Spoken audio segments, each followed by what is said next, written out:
ఓం శ్రీమాత్రే నమః. మన దుర్గమ్మ తల్లి భక్తులందరికీ కూడా నమస్తే అండి. అందరికీ కూడా శుక్రవారం శుభాకాంక్షలు. మీ అందరిపైన అమ్మవారి ఆశీస్సులు ఉండాలని, మీరు సంతోషంగా ఉండాలని మనస్ఫూర్తిగా అమ్మవారిని కోరుకుంటున్నానండి. ఫ్రెండ్స్, మీరు ఎటువంటి కష్టాలతో కానీ సమస్యలతో కానీ ఇబ్బంది పడుతూ ఉంటే, ఎక్కడెక్కడో జ్యోతిష్యం చెప్పించుకుని ఎటువంటి ఫలితం లేక చాలా నిరాశ చెంది ఉంటే గనక ఒక్కసారి గురువుగారిని కాంటాక్ట్ అవ్వండి. శ్రీ కనకదుర్గమ్మ తల్లి జ్యోతిష్యాలయం. మీకు ఎటువంటి సమస్యలు ఉన్నా అమ్మవారి పూజారి గారు ఫోన్ ద్వారా జ్యోతిష్యం చెబుతున్నారండి. భార్యాభర్తల సమస్యలు, ప్రేమ సమస్యలు, పెళ్లి సమస్యలు, సంతాన సమస్యలు, కుటుంబ సమస్యలు, వ్యాపార సమస్యలు, నమ్మిన స్త్రీ లేదా పురుషుడు రావటానికి పూజలు చేయబడును. ఇంకా ఎటువంటి సమస్యలు ఉన్నా సరే ఒక్కసారి పూజారి గారిని సంప్రదించండి. అన్ని సమస్యలకి కూడా ఫోన్లోనే జ్యోతిష్యం చెప్తారండి. ఫోన్ నెంబర్ వచ్చేసి 8897741766. మీ సమస్య ఏదైనా సరే గురువుగారు మంచిగా పరిష్కారం చూపిస్తారండి. మన సబ్స్క్రైబర్స్లో చాలామంది గురువుగారి దగ్గర చూపించుకుంటున్నారండి. వారి సమస్యలు తీరి సంతోషంగా ఉంటున్నారు, కామెంట్ చేస్తున్నారు. కాబట్టి మీరు కూడా మీ సమస్యలు తీరిపోయి సంతోషంగా ఉంటారు. వెంటనే గురువుగారిని కాంటాక్ట్ అవ్వండి. అమ్మవారి పాదాలకు నమస్కారం చేసుకుంటూ వీడియోలోకి అయితే వెళ్దామండి.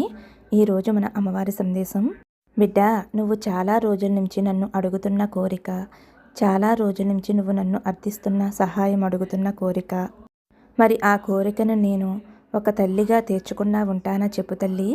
నా బిడ్డలు నన్ను దీనాది దీనంగా అంతగా అడిగినప్పుడు ఏదైనా సరే నేను చేయకుండా ఉంటానా? అమ్మా అని పిలిస్తే చాలు పరిగెత్తుకుంటూ రావటానికి నేను ఎప్పుడూ సిద్ధంగా ఉంటాను. అసలు అమ్మా అని నన్ను ఎందుకు పిలవటం లేదు? ఇంత ఆపదలో ఉన్నా కానీ ఈ బుజ్జి తల్లి నన్ను ఎందుకు పిలవటం లేదు అని నేను ఎదురు చూస్తూ ఉంటాను. అది నీకు తెలుసా బిడ్డ? సరేనమ్మా, ఇక విషయానికి వస్తే ఈరోజు నీకు కోరినంత ధనాన్ని ఇవ్వబోతున్నాను. అది ఎలాగో ఈ సందేశం విని తెలుసుకో అమ్మా అని అయితే మన అమ్మవారు అంటున్నారండి. మరి ఈ సందేశంలోని పరమార్థం ఏమిటో అమ్మవారి మాటల్లోనే తెలుసుకుందాము. మీరైతే తప్పకుండా వీడియోకి ఒక చిన్న లైక్ ఇవ్వండి ఫ్రెండ్స్. మన ఛానల్కి సపోర్ట్ చేసిన వారు అవుతారు. ఇంకా మన అమ్మవారు ఏమంటున్నారంటే: తల్లి, నీ మనసంతా కూడా చాలా ఎక్కువగా భారంగా ఉంది కదూ. అలాగే ఈ శుక్రవారం రోజున దుర్గమ్మ తల్లి నీ కోసం ఈ సందేశం పంపించింది అని మనస్ఫూర్తిగా నమ్ము. నేను నీ మాటలని వింటూ ఉన్నాను, అలాగే నిన్ను చూస్తూ ఉన్నాను. నువ్వు చేసేటటువంటి పోరాటమంతా కూడా నాకు తెలుసు. నువ్వు ఊహించిన మార్గంలో, ఊహించిన విధంగా డబ్బనేది నీ జీవితంలోకి రావటం నువ్వు కళ్ళారా చూస్తావు తల్లి. నువ్వు అనుకున్నావు దుర్గమ్మ తల్లి నన్ను మర్చిపోయింది అని. చాలాసార్లు ఎన్నో సందర్భాల్లో అనుకున్నావు. నేను తప్పు చేస్తున్నానా? నేను చేసే పూజ భగవంతుడికి చేరటం లేదా? నాకు మాత్రమే ఎందుకు ఇంత కష్టం అని ఎక్కువగా నీ లోపల మనసుని అడుగుతూ ఉన్నావు. కానీ విను తల్లి, భగవంతుడు ఆలస్యం చేస్తాడేమో కానీ నిర్లక్ష్యం చేయడు. నువ్వు చూస్తున్నటువంటి ఆలస్యం తిరస్కారం కానే కాదు. కేవలం నువ్వు చూస్తున్న ఆలస్యం నిన్ను మరింత దృఢంగా చేయటం కోసమే తల్లి. నువ్వు కోరిన డబ్బు అప్పుడే వచ్చి ఉంటే నువ్వు మోయగలిగేవాడివి కాదు. భగవంతుడు నిన్ను ఆపాడు. ఎందుకంటే నీ ఆలోచన పెరగాలి, నీ ఓర్పు పెరగాలి, నీ విశ్వాసం మరింత ఎక్కువగా దృఢంగా మారాలి. నువ్వు అడిగింది చిన్న మొత్తం కాదు. అంతేకాకుండా కేవలం నీ అవసరానికి మాత్రమే అడిగావు. కానీ భగవంతుడు ఇవ్వబోయేది చాలా బాధ్యతనైతే ఇవ్వబోతున్నాడమ్మా. చాలా శాశ్వతమైనది ఇవ్వబోతున్నాడు. భగవంతుడు అంటున్నాడు, తప్పకుండా ఈ జనవరిలో, ఈ మాఘమాసంలో నువ్వు కోరుకున్నది నెరవేరబోతుంది. గతంలో నువ్వు కోల్పోయినవన్నీ తిరిగి ఇచ్చే సమయం కూడా వచ్చింది. మూసుకుపోయిన తలుపులు తెరుచుకునే సమయం అనేది కూడా నువ్వు కళ్ళారా చూస్తావు తల్లి. నీకు వచ్చే డబ్బు నోట్లు కాదు, మళ్ళా నీ గౌరవాన్ని నీకు తిరిగి తీసుకువస్తుంది. నీ కుటుంబంలో శాంతిని తీసుకువస్తుంది. మీ కుటుంబంలో నవ్వుని తీసుకువస్తుంది. భగవంతుడు నీ కన్నీళ్లను లెక్కపెట్టాడమ్మా. నువ్వు ఎన్నోసార్లు, ఎన్నో రాత్రులు నువ్వు ఏడవటం నువ్వు మర్చిపోయావేమో కానీ నాకు మాత్రం గుర్తుంది తల్లి. నీ కన్నీళ్లు ఏమాత్రం వ్యర్థం కానే కావు. అలాగే భగవంతుడు అన్ని విధాలుగా కూడా నీ జీవితాన్ని మార్చబోతున్నాడు. విత్తనాల ఫలితం కూడా రాబోతుంది.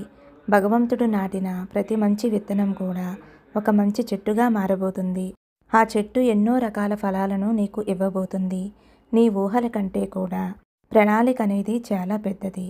డబ్బు అనేది నువ్వు ఊహించని వ్యక్తి ద్వారా కావచ్చు, లేదంటే నువ్వు చేసిన కష్టమే ఒక మంచి ఫలితంగా నీ దగ్గరికి రావచ్చు. ఇలా ఊహించిన విధంగా తారాస్థాయిలో నీ దగ్గరికి చేరుకుంటుంది తల్లి. నీ మనసుని ఎప్పుడూ కూడా మూసివేయవద్దు. నీ పని ఏమిటి అంటే, భగవంతుడు అన్నీ చేస్తున్నాడు. ఒక పని భగవంతుడికి అప్పగించాను కాబట్టి తప్పకుండా ఆయన మీద నమ్మకం ఏర్పరచుకోవాలి అని నువ్వు నమ్ముకో తల్లి. నీ మనసులో ఉన్నటువంటి ఆలోచనలను మూసివేయవద్దు. అలాగే నీలో ఉన్నటువంటి నమ్మకాన్ని కూడా కోల్పోవద్దు. ఈ జనవరిలోనే నువ్వు తప్పకుండా శుభవార్తలైతే వింటావు తల్లి. అలాగే నమ్మకాన్ని కోల్పోవద్దు, భయాన్ని పోషించవద్దు. కృతజ్ఞతతో ఉండి ఎదురు చూడు. ఎందుకంటే ఈ విశ్వాసం అనేది ఉంటుంది చూడు, అది ఎన్నో అద్భుతాలు జరిగేలా చేస్తుంది. ఇప్పుడు ఒక్క క్షణం ఆగు తల్లి. నీ గుండెల మీద చేయి పెట్టుకుని మౌనంగా విను. భగవంతుడు నా జీవితంలో ఎన్నో పనులు చేశాడు, ఎన్నో సహాయాలు అందించాడు. ఇప్పుడు ఈరోజు ఈ క్షణంలో ఈ సందేశం వింటున్నాను అంటే ఏదో ఒక కారణమైతే లేకుండా ఉండదు. జీవితంలో ఏదో మిరాకిల్ అనేది నేను నమ్మినటువంటి దుర్గమ్మ తల్లి చేయబోతుంది అని నీ మనసులో అయితే ఒక్కసారి నాకు కృతజ్ఞత చెప్పుకో చాలు. ఈ జనవరి నెలాఖరులో ఈ మాఘమాసంలో తప్పకుండా నీ జీవితంలో చాలా శుభవార్తలు వినేలా చేస్తానమ్మా. నేను నిన్ను సిద్ధంగా ఉంచబోతున్నాను. నేను ఇప్పుడు నీకు చెప్పబోయేది ఏమిటి అంటే, డబ్బు ఇప్పటి వరకు ఆగిపోయింది. ఎందుకంటే భగవంతుడు తీసేసినవి. అయితే నువ్వు భయపడవద్దు తల్లి. మరింతగా నిన్ను నువ్వు దృఢపరుచుకో. అలాగే నువ్వు సిద్ధంగా ఉండు. ఈరోజు నీకు నేను ప్రతి ఒక్క విషయం చెప్పబోతున్నాను అంటే వింటున్నావు అంటే ఇది యాదృచ్ఛికం కాదు తల్లి. ఈ దుర్గమ్మ తల్లి నిన్ను విడిచిపెట్టలేదు అని పదే పదే గుర్తు చేస్తున్నాను. భగవంతుడు నీతో మాట్లాడుతున్నాడు అని గుర్తు చేస్తున్నాడు. భగవంతుడు ఇప్పుడు నీతో ఇలా చెప్పబోతున్నాడు. నువ్వు అనుకున్నట్లుగా నేను ఎప్పుడూ కూడా నిన్ను ఆపలేదు. నిన్ను పెద్దగా ఆశీర్వదించాను. డబ్బు ఆగిపోయింది అంటే అది నీ శాపం కాదు. నువ్వు అనుకున్నావు కదా, నా జీవితం అనేది ఎక్కడ ఆగిపోతుందో, ఎంత ప్రయత్నించినా కానీ డబ్బు రావటం లేదు, అన్ని తలుపులు మూసుకుపోయాయి అని అనుకుంటున్నావు కదా తల్లి. అయితే విను, డబ్బు ఆగిపోవటం శిక్ష కాదు, అది నీకు రక్షణ. భగవంతుడు ముందే నీకు డబ్బు ఇచ్చి ఉండుంటే అది నిన్ను ఎంతోమంది తప్పుడు వ్యక్తుల దగ్గరికి తీసుకువెళ్ళేది, తప్పుడు నిర్ణయాలు తీసుకునేలా చేసేది. అందుకే తల్లి భగవంతుడు నిన్ను అన్ని రకాలుగాను ఆపాడు. అలాగే నువ్వు కోరిన విధంగా ఎన్నో రకాలుగా అవకాశాలను ఇవ్వలేదు. కేవలం అది భగవంతుడు తప్పు కాదు. నిన్ను తప్పుదోవ పట్టించకుండా, సమాజంలో నిన్ను తప్పుడు వ్యక్తిగా చూపించకుండా, నీలో గర్వం అహంకారం నిండకుండా అన్ని రకాలుగా కూడా భగవంతుడు కాపాడుకుంటూ వచ్చాడు. కొన్ని మార్గాలు సులభంగా కనిపించినా అందులో శాంతి ఉండదు. అందుకే భగవంతుడు కొన్నిసార్లు నింద మోపించుకోవటానికైనా సిద్ధంగా ఉంటాడు. కానీ నీవు మాత్రం ఎక్కడా కూడా ఎవరి దగ్గర తప్పుడు వ్యక్తిగా నిలబడకూడదు అనేదే ఆయన తపన. అందుకే తల్లి, నువ్వు ప్రతిసారి కూడా డబ్బు రావాలి అని అనుకున్నప్పుడు అది ఆలస్యం అవుతూ వచ్చింది. అలాగే సమాజంలో నిన్ను తప్పుడు వ్యక్తిగా చూపించాలి అని చాలామంది నరదృష్టితోనో లేదో చెడు దృష్టితోనో చాలా రకాలుగా నీ వెనకాల జరిగాయి. ఇవన్నీ కూడా నీకు తెలియాలి అంటే కాసేపు నువ్వు కళ్ళు మూసుకుని నీ గతంలో జరిగిన అన్ని విషయాలను కూడా గుర్తు చేసుకుంటే నీకే అవగతం అవుతుంది తల్లి. అది నీకు శిక్ష కాదు, నీ తప్పు కాదు. కేవలం నిన్ను కాపాడటం కోసమే కొన్ని ఆలస్యాలు జరిగాయి తల్లి. భగవంతుడు నీలో ఏది మార్చారు, నీ మనసు ఏ విధంగా మారబోతుంది అనేది నువ్వు తెలుసుకున్నట్లయితే అప్పుడు నీ మనసు అనేది భగవంతుడు మరింత శుద్ధి చేస్తాడు. నీ మనసుని పవిత్రం చేశాడు భగవంతుడు. ఏది తప్పు, ఏది ఒప్పు, ఏది ఆలస్యం అవుతుంది, ఏది మంచిది, ఏది మనకు మంచిది కాదు, ఇలా ప్రతి ఒక్కటి కూడా భగవంతుడు మన ద్వారా మనం నేర్చుకునేలా చేస్తాడు. నువ్వు ఇప్పుడు అన్నీ నేర్చుకున్నావు తల్లి. ఓర్పు, సహనంతోటి ఖర్చు విలువ, డబ్బు విలువ, ఇవి జీవితంలో ఎలా వస్తుంది, ఎలా పోతుంది, ఇవి లేకపోతే ఎంత కష్టంగా ఉంటుంది, అలాగే అవసరాలకి చేతిలో డబ్బు లేకపోతే మనం ఎంత కష్టపడతాము అనే విషయాలకు నీకు అవగతం అనేది వచ్చే ఉంటుంది తల్లి. కాబట్టి తల్లి, ఈరోజు నేను నీకు స్పష్టంగా ఏం చెప్పబోతున్నాను అంటే, నువ్వు ఏదైతే కోల్పోయావో, ఏ జీవితాన్నైతే కోల్పోయావో, అలాగే నేను ఏదైతే పొందలేదు అని బాధపడుతున్నావో ఆ జీవితాన్నే నీ ముందుకు తీసుకువస్తాను తల్లి. ఇప్పుడు నువ్వు అన్ని విధాలుగా సిద్ధంగా ఉన్నావు. అన్నిటినీ తట్టుకునే శక్తి సామర్థ్యాలు కలిగి ఉన్నావు. కాబట్టి భగవంతుడు ఇప్పుడు నీ జీవితంలో ఇవ్వటానికి ఎటువంటి హద్దు అదుపు లేకుండా ప్రకాశవంతమైన వెలుగుని పంపించబోతున్నాడు. మరీ చెప్పాలి అంటే ఈ జనవరి నెలాఖరులో ఈ మాఘమాసంలో నువ్వు ఊహించినటువంటి అద్భుతాన్నైతే పొందబోతున్నావు. నా అనుగ్రహం అనేది కేవలం తాత్కాలికం కాదు, శాశ్వతంగా ఉండబోతుంది. అలాగే నీకు వివరంగా చెప్పాలి అంటే నీ జీవితంపై ఆశ అనేది నీకు మరలా చిగురించేలా చేస్తానమ్మా. అలాగే తల్లి, ఇప్పుడు డబ్బు వచ్చిన తర్వాత నీ గతాన్ని మర్చిపోయి నువ్వు అహంకారాన్ని ప్రదర్శించవద్దు. అలాగే డబ్బు నీ చేతిలో ఉంటే మనసు అనేది పూర్తిగా మారిపోతుంది. అందుకే తల్లి, నువ్వైతే దైవ పూజలకు గాని, దైవ నామస్మరణకు గాని దైవానికి దూరంగా అయిపోతావు. కాబట్టి కొన్ని విషయాలు ఏమిటి అంటే, భగవంతుడు నిన్ను ప్రేమిస్తాడు, నీ మనసుని ప్రేమిస్తాడు. కానీ కొంతమంది మనుషులైతే డబ్బు లేనప్పుడు ఒకలాగా, డబ్బు ఉన్నప్పుడు ఒకలాగా వారి మనస్తత్వాన్ని మార్చుకుంటూ ఉంటారు. ఎవరైతే ఇచ్చారో ఆ భగవంతుడినే మర్చిపోతారు, ఆ భగవంతుని యొక్క పూజనే మర్చిపోతారు. కాబట్టి నువ్వు ఎక్కడ భగవంతుని మర్చిపోతావో అని కేవలం నీ దగ్గర డబ్బు అనేది లేకుండా చేశాడు భగవంతుడు. అయితే ఒకటి గుర్తుపెట్టుకో తల్లి, నీకు అవసరానికి భగవంతుడు ఎప్పుడూ సహాయం చేస్తూనే ఉన్నాడు. నీకు ఏదైనా ముఖ్యమైన అవసరం ఏర్పడింది అనుకో, అది అప్పుగా కావచ్చు, సహాయంగా కావచ్చు, ఇలా ఏదో ఒక రూపంలో డబ్బనేది నీ వద్దకు పంపించాడు. కానీ తల్లి, అధిక మొత్తంలో ఎన్నో కలలు కన్నావు. అంటే నా చుట్టూ ఉన్న వాళ్ళతో పాటు నేను కూడా నలుగురితో సరదాగా ఉండాలి, అందరితో ఎంజాయ్ చేయాలి, అలాగే బిడ్డల్ని బయటకు తీసుకువెళ్ళాలి, బిడ్డల్ని బాగా చూసుకోవాలి, వారికి కావలసినవి కొనిపెట్టుకోవాలి అని ఇలా ఎన్నో కలలు కన్నావు. హుందాగా బ్రతకాలి అని అయితే నువ్వు కోరుకున్నావు. అయితే భగవంతుడు ఇవన్నీ నీకు అక్కర్లేదు అని కోరుకున్నాడేమో. కేవలం నీ నుండి స్వచ్ఛమైన ప్రేమ మాత్రమే కావాలి అని చెప్పి, డబ్బు వస్తే నువ్వు ఎక్కడ దూరమైపోతావోనని, భగవంతుణ్ణి ఆరాధించడం మానేస్తావేమోనని చెప్పి నిన్ను డబ్బుకి దూరంగా ఉంచాడు తల్లి. అయితే ఇప్పుడు నీ జీవితంలో డబ్బు అనేది చాలా అవసరం. నువ్వు చేసినటువంటి కష్టానికి ప్రతిఫలం కావచ్చు, లేదంటే నేను అన్ని రకాలుగా కష్టపడ్డాను, కష్టపడిన దానికి కొంచెం అదృష్టంగా జోడించి వస్తే నేను కూడా నలుగురిలో హుందాగా ఉంటాను కదా, గొప్పగా బ్రతుకుతాను కదా. నాకు కాకపోయినా నా బిడ్డలకి ఏదో ఒక రూపంలో చదువుల విషయంలో అవసరమవుతుంది కదా. ఇలా అనేక రకాలుగా నువ్వు అనుకుంటూ ఉన్నావు. కాబట్టి ఇక భగవంతుడు కూడా ఆలోచించి నిన్ను పరీక్షించటం కూడా వృధా అనుకుని ఎలాగైనా నీకు మంచి చేయాలి అని ఈరోజు ఈ సందేశం వినేలా చేసి, తప్పకుండా నీ జీవితంలో తల్లి నీ దిశ అనేది మారబోతుంది అని తెలుసుకోవచ్చు. అయితే తల్లి, అది కూడా నువ్వు ఆశించిన విధంగానే ఈ నెలలోనే, ఈ మాఘమాసంలోనే గొప్ప మార్పు అనేది రాబోతుందమ్మా. అయితే కొన్ని సంకేతాలు కనిపిస్తే నువ్వు అర్థం చేసుకో. అయితే ఈ జనవరిలో నీకు ఈ 3 జరుగుతున్నట్లే అది భగవంతుడి యొక్క సంకేతం. 1, నువ్వు అనుకోకుండా ధైర్యంగా మారటం తల్లి. 2, భయం తగ్గించుకుని నమ్మకం అనేది నీలో పెరగటం. 3, నీ మనసులో ప్రశాంతత ఏర్పడటం. ఇవన్నీ ఉన్న చోటే భగవంతుడి యొక్క అనుగ్రహం జరగబోతుంది అని అర్థం. నువ్వు అనుకుంటూ ఉంటావు, నాకు ఎవరూ లేరు అని. కానీ చాలామందికి తెలియదు. నువ్వు అనుకున్నావు, నన్ను అర్థం చేసుకునేవారే లేరు అని, నా బాధ ఎవరికీ అవసరం లేదు అని. కానీ భగవంతుడు ఏమంటున్నాడో తెలుసా తల్లి, నువ్వు ఒంటరివి కానే కాదు పిచ్చి తల్లి. నిన్ను అన్ని రకాలుగా చూస్తున్నాను, నిన్ను నడిపిస్తున్నాను. కాబట్టి ప్రతిరోజు కూడా నా సందేశాలు వినేలా చేస్తున్నాను అని భగవంతుడైతే అంటున్నాడు తల్లి.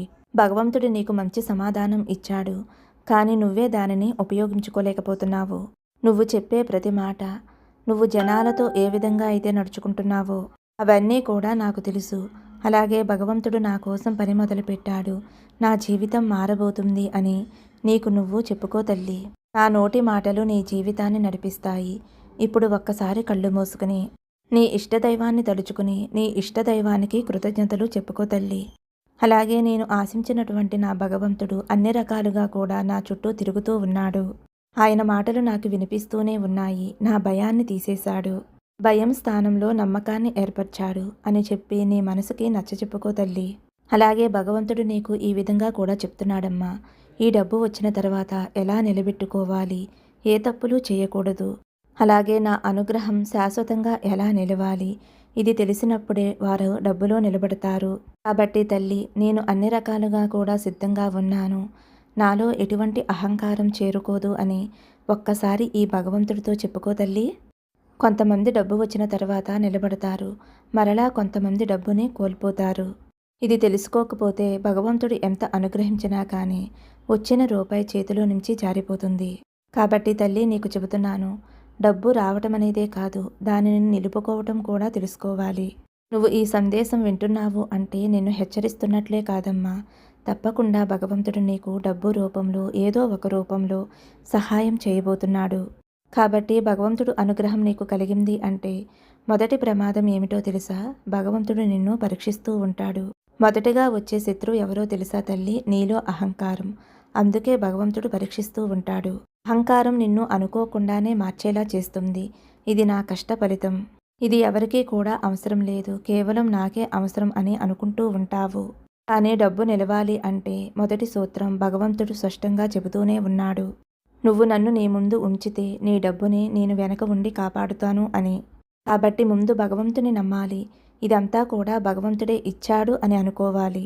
కృతజ్ఞత, క్రమశిక్షణ ఇవి లేకపోతే భగవంతుడికి మరింత భారంగా మారుతుంది. భగవంతుడు ఎందుకు కొందరికి మాత్రమే డబ్బు ఇస్తాడో తెలుసా తల్లి? ఇది కూడా ఒక రహస్యమే. భగవంతుడు చూస్తూ ఉంటాడు.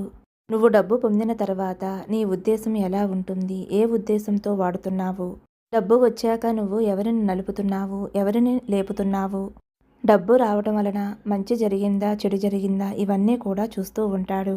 కాబట్టి డబ్బు వచ్చిన తర్వాత తప్పకుండా అహంకారం అనేది నీలో దురలవాట్లు కలిగేలా చేస్తాడు. స్నేహితులు శత్రువులుగా మారే అవకాశం ఉంది. తప్పుడు ఆలోచనలు వచ్చేలా జరుగుతాయి. కాబట్టి వీటన్నిటికీ కూడా నువ్వు సిద్ధపడి ఉండాలి. వీటన్నిటినీ జయించే శక్తి ఉండాలి. ఇదే నా కోరిక తల్లి. నీ పరిస్థితిని ఎప్పుడో నేను మార్చి ఉండేవాణ్ణి. కానీ నువ్వు ఎక్కడ దురలవాట్లకి లోనై ఎక్కడ నువ్వు నన్ను మర్చిపోతావో అని చెప్పి ఇప్పటి వరకు పరీక్షలు పెడుతూ ఉన్నాను. కాబట్టి ఈ పరీక్షలో కూడా నువ్వు మరిన్ని విజయాలు సాధించాలి. ఇప్పుడైతే నీ జీవితంలోకి డబ్బనేది అధిక మొత్తంలో నీ చేతికైతే రాబోతుంది తల్లి. కాబట్టి ఇప్పటి వరకు నువ్వు చేసింది ఒకటైతే ఇప్పటి నుంచి నువ్వు నడుచుకునే విధానం మరొకటి. అయితే తల్లి, నీకు చెప్పాలి అని అనుకుంటుంది ఒకటే. నువ్వు నిదానంగా, నిశ్శబ్దంగా ఎదగటం నేర్చుకో. నీ గురించి, నీ ప్రోగ్రెస్ గురించి ఎవరికీ చెప్పవలసిన అవసరం లేదు. అలాగే నీ దిశని నువ్వే మార్చుకో. ఈ డబ్బుతో నీ జీవితాన్ని ఎలా మార్చుకోవాలి అనేది నువ్వే తెలుసుకో తల్లి. భగవంతుడు కొంతమందిని మాత్రమే ఎందుకు మరలా కింద పడవేస్తాడు, ఇది బాధాకరమే. కానీ వారు భగవంతుణ్ణి మర్చిపోతారు. డబ్బునే భగవంతుడుగా అనుకుంటారు. తప్పుడు వ్యక్తుల్ని నమ్ముతారు. అప్పుడు భగవంతుడు ఇలా అంటాడు, నువ్వు నేర్చుకోలేదు కాబట్టి, మరలా నీకు నేర్పించవలసింది ఉంది కాబట్టి అని. అది శిక్ష కాదు, సరిదిద్దటం అవుతుంది. కొంతమంది జీవితంలో ఇలా కూడా జరుగుతుంది. కాబట్టి ఈ మాట నీకు చాలా అవసరం. అధిక మొత్తంలో డబ్బు నీ చేతిలో ఉండబోతుంది. కానీ నీ గుండెల్లో మాత్రం ఉండకూడదు. నీ గుండెల్లో ఉండవలసింది భగవంతుడి యొక్క రూపం, శాంతి, ప్రేమ, ఆయన మీద నమ్మకం, ఆయన ఆశీర్వాదం కోసం ప్రతి క్షణము నువ్వు ఎదురు చూస్తూ ఉంటే డబ్బు నీకు సేవకుడిగా ఉంటుంది, యజమానిగా కాదు. ఇప్పుడైతే నువ్వు నెమ్మదిగా నీ గుండెలపై చేపెట్టుకుని భగవంతుడు ఇవన్నీ కూడా నాతో చెబుతున్నాడు అని నువ్వు ఊహించుకునే తీరాలి. నేను నీకు ఇవ్వబోయేదాన్ని తప్పకుండా నువ్వు మోయగలుగుతావా? మోయగలిగితే అన్ని రకాలుగానూ సిద్ధంగా ఉండు తల్లి. నీలో ఉన్న భయం తొలగిపోయింది కదా, నీలో ధైర్యం పెరిగింది కదా. ఇప్పుడు భగవంతుడు నీ దగ్గరికి రాబోతున్నాడు అని మంచి ఆలోచనలతో ఉండు. నువ్వు నమ్మినటువంటి భగవంతుడు ఎట్టి పరిస్థితుల్లో నిన్ను మోసం చేయలేదు, చెయ్యడు కూడా. ఫ్రెండ్స్, విన్నారు కదండి అమ్మవారి సందేశం. మరి అమ్మవారి సందేశం నచ్చితే ఒక చిన్న లైక్ ఇచ్చి వీడియోని సబ్స్క్రైబ్ చేసుకోండి. కామెంట్ బాక్స్లో ఓం శ్రీమాత్రే నమః అని కామెంట్ చేయండి. మరొక మంచి వీడియోతో మళ్ళీ కలుద్దాము. ఓం శ్రీమాత్రే నమః. ఓం నమ శివాయ. జై శ్రీరామ్.